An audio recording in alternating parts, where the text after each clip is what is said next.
had to convince the population that war is the only way to bring prosperity to the land, to the empire. And our empire is crumbling, but don't think that the whole system is crumbling just because of what's happening to the United States, just because of what's happening to the dollar. There's a lot of other countries that are being propped up as well, including their militaries.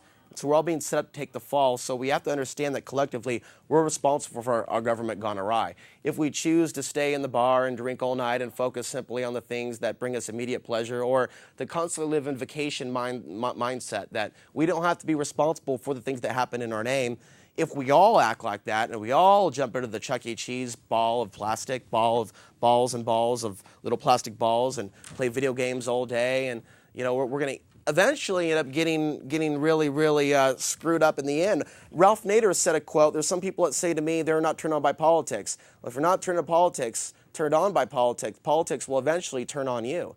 And we have to be aware of our surroundings and what's going on. U.S. identifies vast mineral riches in Afghanistan, nearly $1 trillion in untapped mineral deposits there in this country, far beyond any previously known reserves, and enough to fundamentally alter the Afghan economy and perhaps the Afghan war itself, according to senior American government officials. The previous unknown deposits, including huge veins of iron, copper, gold, and critical industrial metals like lithium, are so big and include so many minerals that are essential to modern industry that Afghanistan could eventually be transformed into one of the most important mining centers in the world, United States officials now believe. An internal Pentagon memo, for example, states that Afghanistan could become the Saudi Arabia of lithium, a key raw mineral in the manufacture of batteries for laptops and BlackBerries.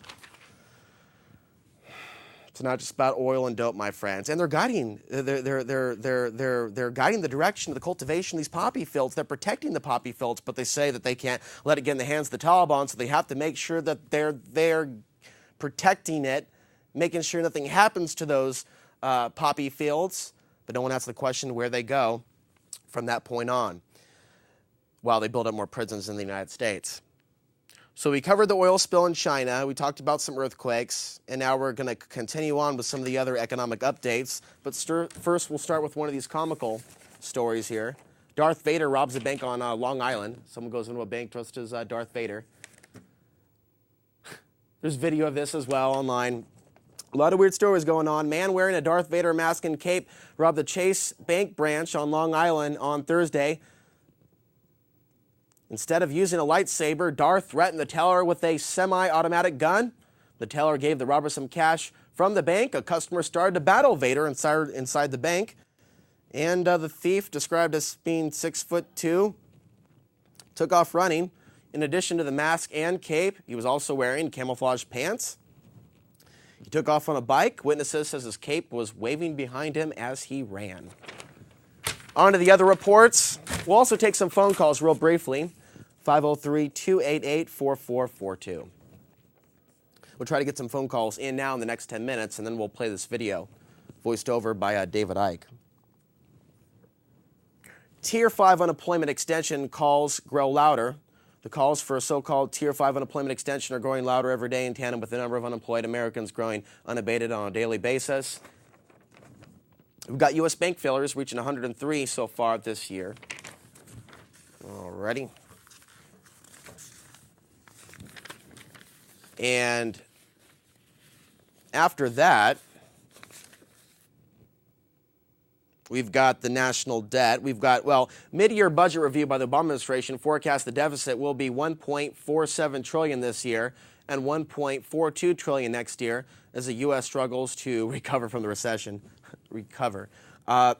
Here's from the New York Times. With the financial system on the verge of collapse in late 2008, a group of troubled banks doled out more than $2 billion in bonuses and other payments to their highest earners. Now the Federal Authority on Banker Pay says that nearly 80% of that sum was unmerited.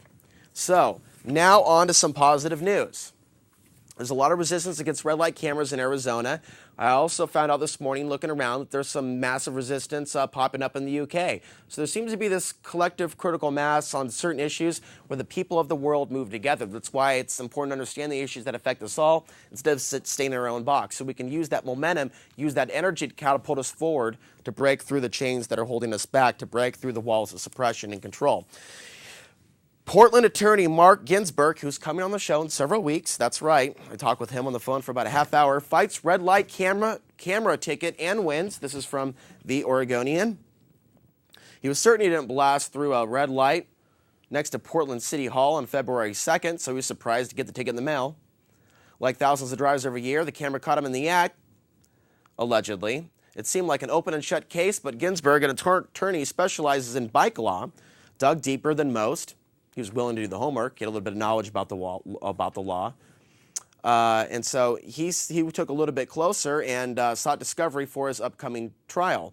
He learned that the signal had actually turned green when the photo showed him in the intersection was snapped, when the photo was showing him in the intersection was snapped. The average citizen would not know that, he said, who devoted at least 10 hours and $50 to an investigation. This week, he appeared in the Multnomah County Circuit Court. Portland police officer William Johnson, the traffic cop who approved the ticket after reviewing the photo, agreed to dismiss the case. Ginsburg said his case poses a larger question. How often here in Portland, Oregon, do the red light cameras falsely implicate drivers? The Bureau told him it really didn't know. Ginsburg learned of another attorney who received a ticket at the same intersection and under very similar circumstances on November 20th. That attorney fought the ticket and also won a dismissal. He says if they're issuing tickets and they don't know how accurate their cameras even are, that's frightening. But here's what's even more frightening. You know what Sergeant Davis says of the Portland Police? You won't have to worry about that much more. The problem will soon be solved with the installation of digital cameras later this year, which will record 12 seconds of video that will show if the driver entered the intersection with a red light, and officers will no longer have to do the math. Even more surveillance. And that kind of leads us into the next story. And after this, we have another video to play for you pertaining to what is going on. We have a lot of news with the economy and the police, in particular the police, the video we're going to show. Let's just actually go ahead and get ready for that now that I'm on that topic.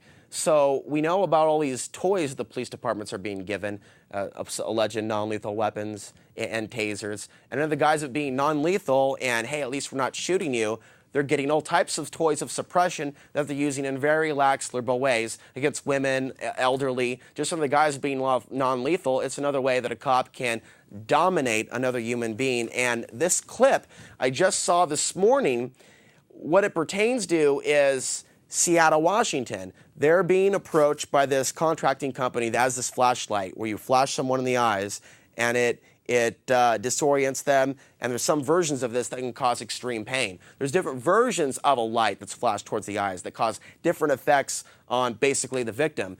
This is being pitched to Seattle right now. No doubt it's being pitched to Portland because in the article it says that it is being pitched all over the Pacific Northwest. So this is something that you need to be aware of, and it could be coming to Portland, Oregon in the very near future unless the people mobilize, go down to City Hall, and ask that this type of oppressive technology not be integrated into the Portland Police Department. Bill, go ahead and roll. Life unless you absolutely have to. The next track. But start it over. But with deadly force use. 5's Linda Byron shows us this new and very different alternative to lethal force. Everything is built in, so when you put Cops and guns. They've been a combination throughout the history of law enforcement. You don't take someone's life unless you absolutely have to. But with deadly force used only as a last resort, police are constantly testing less than lethal weapons to add to their arsenal. Enter the Dazer Laser, a powerful laser gun which can temporarily blind and disorient a suspect with a modulating pool of green light. If you can impair the vision of someone to the point where they cannot effectively target or locate you, you're controlling them. You have those couple seconds you need, which in the law enforcement realm is a year. The laser is being pitched This to whole police report across the it's like an Northwest infomercial. as a safe alternative to The whole tasers, script is. which can cause It's like burns, reading or like pepper something on the spray, back of a cereal which has box. to be deployed at close range. Minimal training, it's not hard to Only in cereal boxes made in aim a today's light day at and age. somebody or They got the point something. We all fingerprint carry scanner flashlights, we all kit know what for the kids. lasers are. The